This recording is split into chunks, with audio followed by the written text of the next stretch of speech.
भारत किसके लिए जीना चाहिए, मतलब किसके लिए जीना चाहिए, मतलब वास्तव में कि परिवार के लिए या संसार के लिए या अपने लिए? इन तीनों बातों में एक को जोड़ लो, एक बात को जोड़ लो। आपका जीवन किसके लिए है, हमको ये आप पहले उत्तर दे दो, हम आपको फटाक से उत्तर दे देते हैं। आपका जीवन किसके लिए है? इसको तो मालूम नहीं महाराज। हाँ, इसीलिए आप समझ नहीं पाए ने। तीनों बातें एक है। आप जी रहे हो सिर्फ भगवान के लिए, अनजाने में भी, अनजाने में भी भगवान के लिए जी रहे हो। ये इंद्रियां, ये मन, ये शरीर, ये प्राण भगवान की रचना है। आप भगवान के अंश हो ना, भगवान के द्वारा ही नियत समय तक के लिए इस शरीर में हो। अनजाने में भी भगवान को सब प्यार करते हैं। कैसे? जैसे इनके अंदर भगवान बैठे हुए हैं, ये तुम नहीं जान पा रहे हो। ये तुम्हारी पत्नी कौन है पूर्व में, पूर्व जन्म में कौन थी ये? तुम्हारी बेटी कौन थी? तुम्हारा बेटा कौन आया है? कुछ पता नहीं। ना आप अपने को जानते हो ना इनको जानते हो। जो आपको भी जानता है, इनको भी जानता है और आपको बहुत प्यार करता है, उसे कहते हैं भगवान। और उसी के लिए आप जीवन जी रहे हो, अनजाने में भी। अनजाने में अपने को जीवन में कि मेरे पत्नी है, मेरा बच्चा है, मेरा बेटा है, मेरा परिवार, मैं जो ये मैं है वो श्री कृष्ण है, वही भगवान है जिसे तुम जान नहीं पा रहे हो। ये तुम नहीं हो, ये तुम्हारा ढांचा है। मानते हो कि नहीं? खली जिसका नाम है, ये ढांचे का नाम है या तुम्हारा नाम है? ढांचे का नाम। ढांचे का नाम, इस शरीर का नाम है। इस शरीर का नाम खली है। ये जब मां के गर्भ में था तब खली नहीं था। जब ढांचा बाहर आया तब उसको नाम दिया गया, ढांचे को नाम दिया गया। और ढांचे से ही इसके अंदर जो संचलित होने वाली शक्ति है उसको पहचाना जा रहा है। लेकिन उस शक्ति को कोई नहीं नाम दे रहा। जो खली के अंदर पावर है, जो खली के अंदर ईश्वर है, उसको कोई नहीं देख रहा, उसको ज्ञानी देखता है। तुम उसी को प्यार करते हो। शरीर को प्यार करते हो इसलिए कि शरीर के अंदर वो शक्ति विराजमान है। नहीं तो अभी कह दिया जाए कि तुम्हारे पूरे जीवन का नाश हो जाएगा इस इतने से, तो इतना कटवाने में देर नहीं लगेगी, पैसा दे के कटवा दोगे। मतलब शरीर से भी प्रिय प्राण, प्राण से भी प्रिय आत्मा, और जैसे आत्मा कहते हैं उसे परमात्मा कहते हैं। और वही इनमें विराजमान, इनमें विराजमान, इनमें विराजमान। पावर वही भगवान का है। तो तुम अनजाने में भी भगवान से प्यार करो, अगर जान के प्यार कर लो तो जीवन मुक्त हो जाओ। अब वही भगवान तुम्हें शरीर जैसे प्रिय और पोषणकारी दिया है। तुम्हारा अधिकार शरीर को नष्ट करने का नहीं है भला? ना भारतीय और ना भागवतिक। अभी कानूनी कार्रवाई में आपको केवल यह साबित हो जाए कि आप अपने शरीर को नष्ट करना चाहते हैं तो आपको सजा हो जाएगी। हो जाएगी कि नहीं हो जाएगी? तो मतलब इस शरीर पर आपका अधिकार नहीं है, जीने का अधिकार है। खाओ पियो मौज करो, इसको नष्ट नहीं कर सकते। ये सरकारी है, भारतीय भी और भागवतिक भी।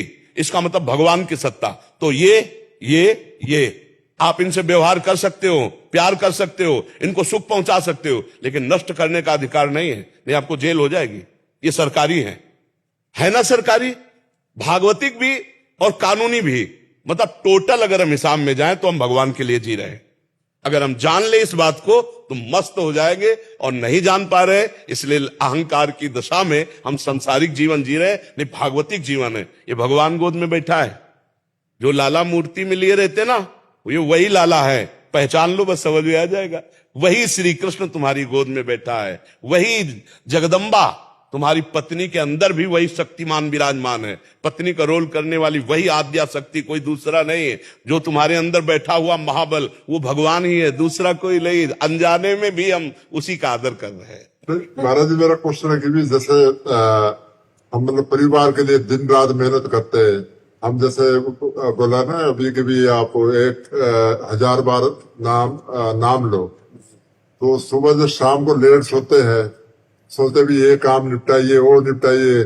सुबह होता है यार उठिए, फिर जिम लगाइए फटाफट हो भी, मतलब मैं ये सोचता कि किसके लिए हम कर रहे हैं, मतलब कभी अपने। अगर आप सत्संग कभी सुने हो, हमने कहा कि सारा समय का कार्य भगवान को समर्पित कर दो तो भजन बन जाएगा।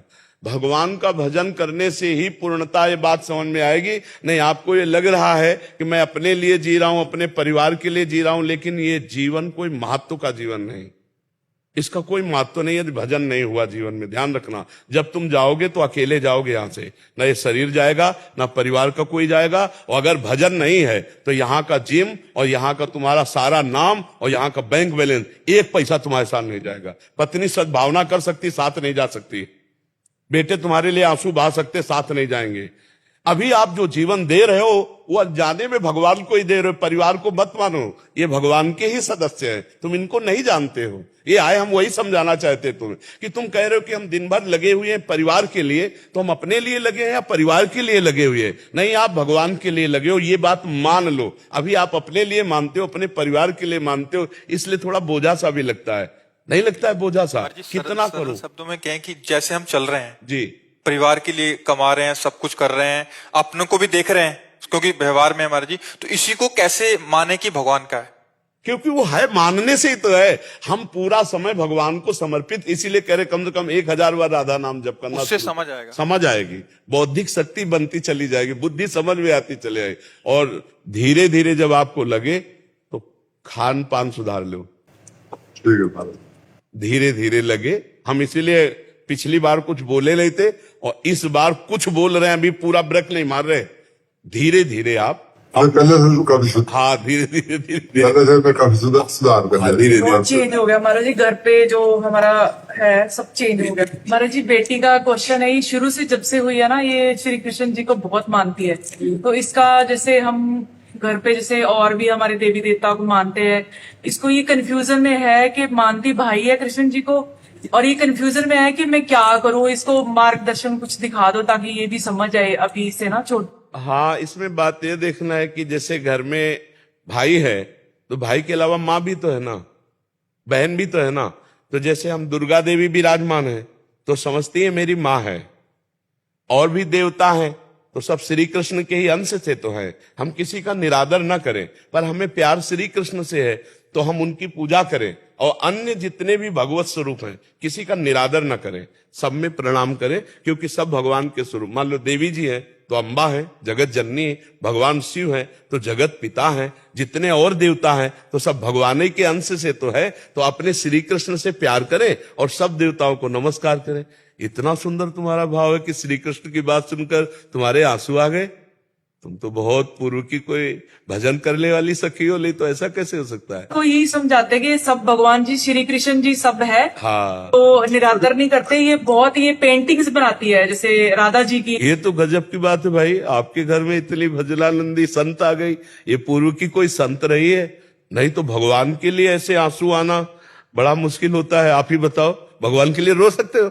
भगवान के लिए बहुत सुंदर, बड़ी कृपा है आपकी कि जो ऐसी संतान है आपके पास। श्री कृष्ण प्रेमी पूर्व का कोई भजनानंदी महात्मा है जो अपना भजन पूर्ण करने के लिए तुम्हारे घर आया।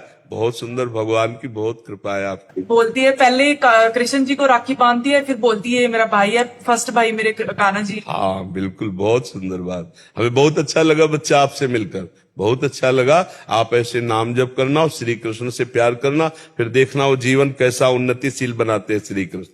ठीक है?